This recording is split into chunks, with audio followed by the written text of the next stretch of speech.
The Pennsylvania Senate race is one of the most hotly contested Senate races in this year's midterms election. Lieutenant Governor and Democrat John Fetterman is running against television doctor Mehmet of Republican. This race has been heating up very recently. The polls, as you can see, was coming within just 1 percentage point of each other. Back in mid-September, Fetterman had a lead of over 10 points at one point, but due to various factors, including a national decline of Democratic policies and rising support of Republican policies, and the Oz-Fetterman debate that happened last week, Dr. Oz is pulled within just 1 percentage point of Fetterman. And in the more recent polls conducted, Oz is up constantly +2 or +3. The main reason for this sudden change is that during the Pennsylvania Senate debate last week, Fetterman was visibly and audibly unable to speak very well.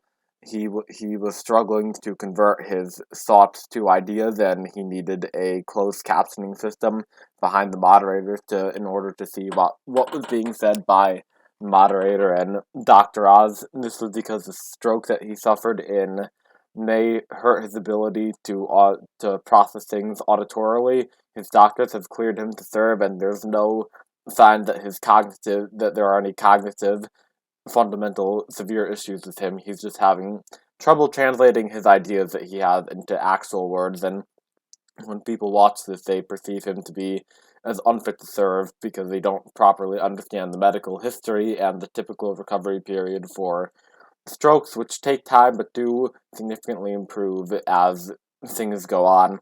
Fetterman is a progressive Democrat running on issues such as drug legalization and breaking away from Joe Biden on such things such as inflation, where he said during the debate he believes Biden could be doing more on inflation, but generally he agrees with the policies that Biden is passing, such as the Inflation Reduction Act and infrastructure bill. Oz is a Republican who's been toying on the line with Trump for a while, sometimes accepting the support of Trump and other times distancing himself from him.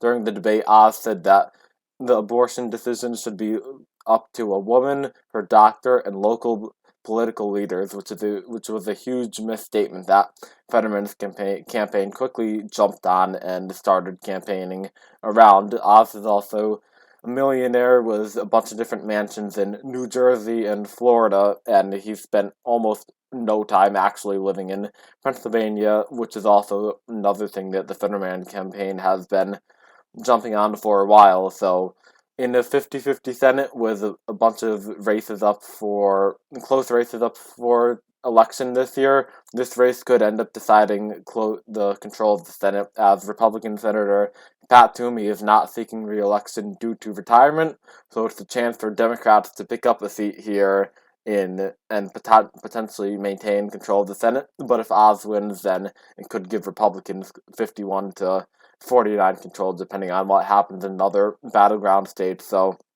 this is a very important race, and I hope everyone in Pennsylvania gets out and votes in it.